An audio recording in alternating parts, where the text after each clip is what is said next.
Ekene nwoke kene nwaanyị na-anụ olu na mgbede tata o nwere ihe nsi ka ntinye ọnụ na ya.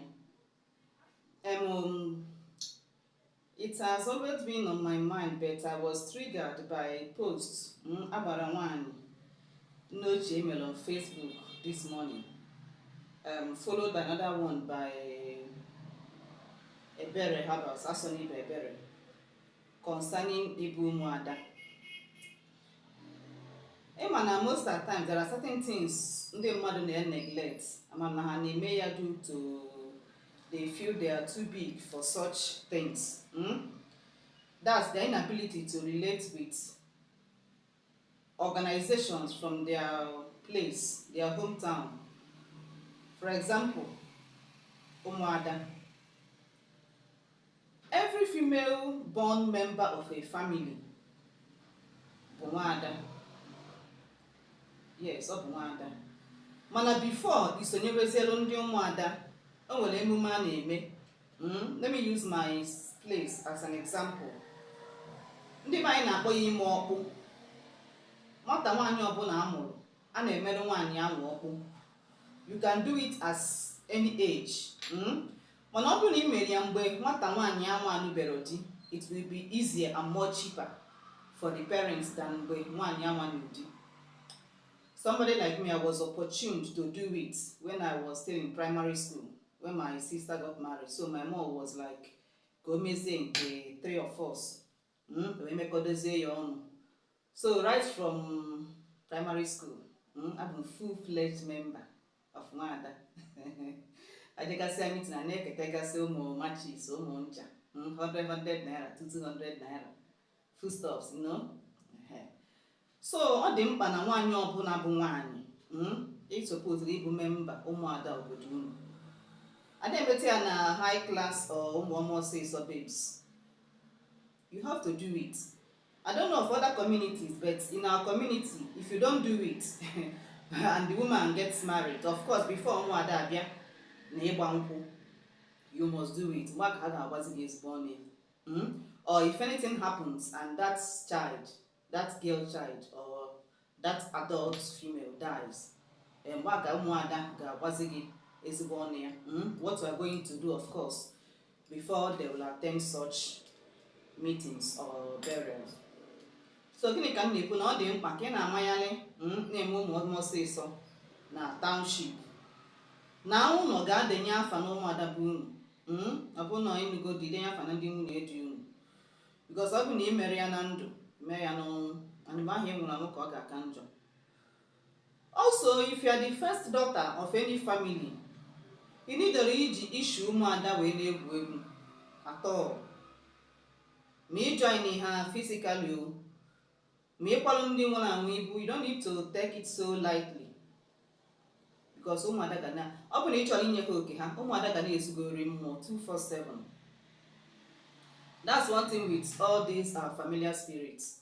If they don't want to do the normal sacrifice you're supposed to do to them, and then you have no option than to do it. So gịnị ka m na-ekwu? Ọ bụrụ ihe niile ka ị ga na-eche ka dibịa gwa gị ma ọ bụ ka ọ pụta n'afa. Ọ bụrụ na nwata nwaanyị ka ị bụ na-ebu ada, ịsọpụzụ ịma na ị ga-akwa ibu Umuada. Ọ bụ na ọ require gị isiri ha ite, isielu ha ite. There are two ways to this. Isi ite Umuada, which involves communion, both the living and the dead. Ịkwa ibu Umuada nke ị ga-akwanye n'ihe bupụrụ ha na road, 4 road junction.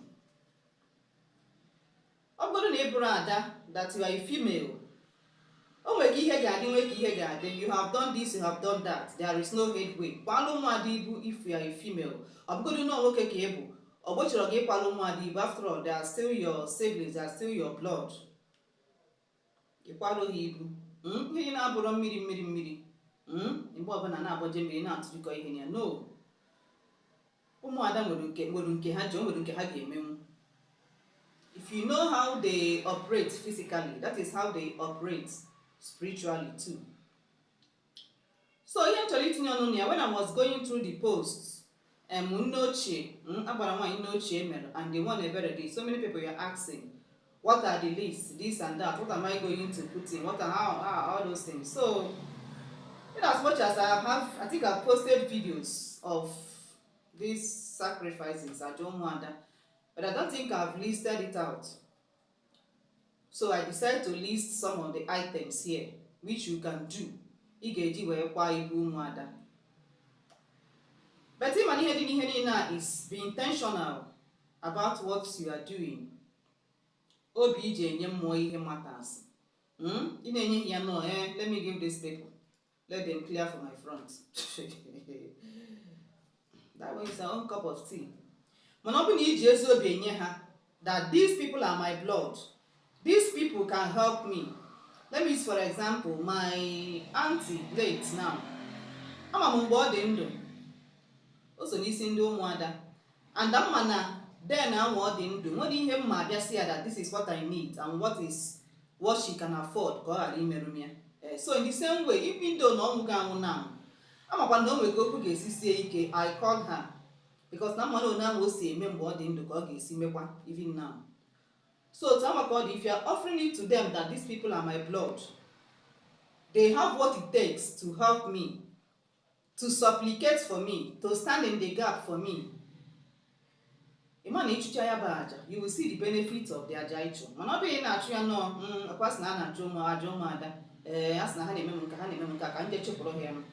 Fine and good, you are just deceiving yourself.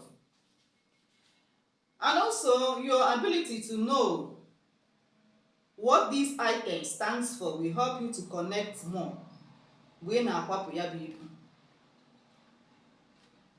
And also, just like I used to say, be intentional about it. Because you get over one place. Be intentional. Book appointment with spirit. Learn to book appointment with spirits. Because you can, notwithstanding all those things in make it processing now. Special one, Umuada bunu cho, Umuada ukwu nne gị cho, and you must add it to them. Ị ga-etinye gị ya n'ibu anwa, so that ihe na-eme aja na-achụ ewee gaa. Ọ bụ na ha si gị tinyere ha chocolate biscuit, ị ga-ewere cabin biscuit tinye. Ọ bụ ike nara aja abịa, they will just be looking at you. So ihe ọ bụla ị na-eme, aja ọ bụla ị na-achụ, try ya ka alụ mmụọ agba. Get that spirit involved before that day. So whatever thing you do, whatever sacrifice you want to offer, learn to book appointments with spirits. Then as much as the ones I use or I've been using. Container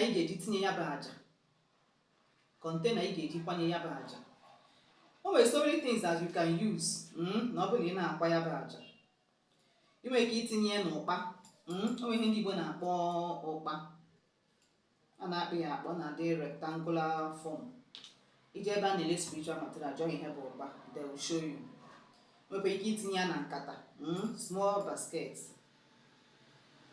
We make it in here white bowl. But in you can still put it there. Kedizi hegadi n'ime those containers. Ihe izizi ga-etinye godu bụ Igbo sacramentals, ihe ime eji agọ mmụọ, because Umuada anwa, ụmụ ọkpụ anwa anọrọgo ka mmụọ na ihe eji agọ mmụọ na Igbo, which includes nzu, edo, ọjị, hot. Me personally, ọ bụ na nna akwa ụdị aja ama na ike use ọjị ugo. As you go along, spirits will be attracted. In when you yourself, they are already there. These basic things should be there. You also getting a temper getting a fin, you also getting a gunia, also getting your cocoa. Your boss of the idea. You get near the Musu, Tini Edo, Tini Yoji, Tini Hot. These are the basic things in gardening. The Nihon also question denia, aburu, ihonu neli, food items like yam seedlings, ji, making her like this length akama, or you can add normal tubers of yam depending on what your pocket tells you and what your spirit directs you to. The idea dị n'itinye tubers of yam bụ ọbụna onwe onye ga-ewere nwulie let the person take and eat. Ọ ha ncha bụ acha, ha ncha bụ na a na-eri acha. Yam seedlings or tubers of yam. Ị ga-etinyekwa ede, cocoyam, ede. Itinyezie rice, like 1 cup of rice or half cup of rice. Rice nwere ike contain na this cup, this small cup quantity rice nwere ike ịba this cup. The same way, you nwere ike itinyekwa beans, agwa, like this cup. I think this is half cup. The same thing with corn, ọka. You nwere ike igote ọka ndị agbachasịgola agbachasị. Ọ na igote nke a na nke dị na dị ya, nke dị n'ogbe ya, ogbe ọka. You can use it too. Ihe ọzọ ị ga-etinyekwa bụ local food items. Ọ bụ na ịma nri anwa ndị obodo unu na-eritebe, ụmụada ndị obodo unu na-erite ọfụma, like abacha. Ndị obodo anyị jiri abacha egwu onye ịbịa na be ya before you know it agbaghị abacha bupute. So itinye abacha, that local food item ịma na ndị bụ unu na-erite ọfụma. Itinye abacha, ụkpaka, agidi, akara, mai, all those things. Itinye. What are the essence of all these food items? Ka ị na-enye mmụọ ka mmụọ na-enye gị. Ihe ahụ ị na-enye ha bụ ka ha rie, ka agụ wee ghara ego gị. Because you've been starving them, so you give them food. They in turn will ensure that na nri ga-eri ama nkọ gị. After ka itinyecha these food items, the next thing you're supposed to put fruits, mkpụrụ osisi, to ensure that you are fruitful in all your endeavors. Ịma local fruits, ị ga-enweta oroma, aṅara, banana, ụdara, ube. All these local food items. Itinye. Charity begins at home. If you like also, you can add apple or depend, but make sure you put the local food items. Nni ndị obodo unu na-eri, fruits ha na-eri, before ejewa na nke outside. After ka itinyecha these fruits, ihe ama nkọ aka n'ibu ụmụada gị bụ rapa, akwa. Ihe a na-use kale bụ kịrịkịrị star or George. Ụmụ akwa anyị ma na onwere nwaanyị ịbata n'ala Igbo, nwaanyị bụ nwaanyị ịbata n'ala Igbo ka ọ ghara inwe kịrịkịrị star. So ị ga-etinye ya bụ akwa. We all know the essence of clothing in spiritual sacrifices. To clothe nakedness. Mmadụ nwere ike ịgba ọtọ in any aspect of the person's life. So na akwa ahụ ị na-amanye ụmụada, akwa ahụ itinyere gị wee manye ụmụada akwa, ka ị na-amanye ha akwa anwa ka ha machie gị ebe ọbụla esi gbala ọtọ. Maybe you are a maiden, you are not married.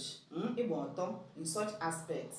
If that is what you desire, ha machie gị akwa. Bụ na ị dara ogbenye, you don't have money, or ị na-eme business ọ dị aga, ịgba ọtọ in that aspect. Ịmanye ha akwa, ịmachie ụmụada akwa. Ya machikwa anụ gị ọtọ in whatever aspects you so desire. Ị nwere ike tinye ha 1 yard akwa. Ọgbakwa ijije bechata ndị a na-adị eriri. Taa ya tinye ha at least 1 yard akwa. If you are buoyant enough, tinyere ha 6 yards. That's the best. Na nne nwaanyị zuru ezu n'ala Igbo na-amụkwu akwa na abụ. Tinyere ha that 1 piece akwa ka na dị 6 yards. Kịrịkịrị star or George. After ka itinyesi ha, ka ihe ọzọ ị ga-etinyekwa ha ihe eji achọ mma. Ịma na ụmụada, tinye ha ihe eji achọ mma. Something like comb, mirror, lipstick, eye pencil, contest, necklace, earring, bangles. Tinye ha bangles, most especially these our local bangles. Ọbụrụkwa ndị ayọna. Tinyelu ha, try and be as much as possible local. Na ị na-eme ihe ụmụada ma ihe ndị ichie. Tinye ha like these local bangles. Then necklace, ụdị nke a na-adị ka bead. itinyelu here. Then tinye ha eyeglass. Some Umuada na like eyeglass. Tinye ha eyeglass. Tinye ha powder. Tinye ha ude. Pomade, that is local pomade. Tinye ha. Ihe ọbụla ime eji achọ mma Umuada na-use. As much as you can afford, itinye ihe. Then ihe ọzọ ị nwere ike itinye bụ dịkwa necessary na ị ga-etinye bụ ngwa egwu. Ma na Umuada ama ha wite egwu, ngwa egwu. Like ịchaka, like nza, hostel, akupe, fan, itinye ihe. Then ọ na-adịkwa mma itinye ha ụtaba, snuff, because o nwere ndị Umuada na-akpọ ụtaba. Yes, that my aunt na-akpọ ụtaba, enwere ike itinye ha ụtaba. Then after gị tinyesi ya, ọ bụ na o nweziri ihe ndị ọzọ your spirit guides gwalụ gị tinye. That is why it is important before you chụọ aja ọbụla ịkalụ mmụọ agba. Ọ bụ na ị na-akalụ mmụọ agba, let me say you do it for 4 days. O mere ka 4 days ahụ gasịa, ọ bụ na onwe ya ha chọrọ ka itinye na ya bụ aja ka ha ghara ịgwa gị. No, they must tell you. Ọ bụ na o nwezi ihe ndị ha gwara gị itinye. Enwekwa ike adị Fanta, ihe ụtọ because Umuada ha aṅụkwa, aka na-aṅụ. So all these things have been hidden in Umuada. No more much thing in here. These things in list. The container, Igbo sacramentals, food items, fruits, wrapper, fashion items, other items, and as your spirit directs. Mananke kasinke, your pure heart and intention, that bond, that love that you want to connect with your familiar spirit, that bond that you want to give these people what is rightfully theirs. That intention that you want to honor these people through this sacrifice, it goes a long way than the because So these are the basic items. Just like I said, you can add on my nose as your spirit directs. When asomaka melu nwoke ma elu nwaanyị, ọka bụkwa m agụ iyi chimere m eze ọnụ dibịa nwaanyị. Bye.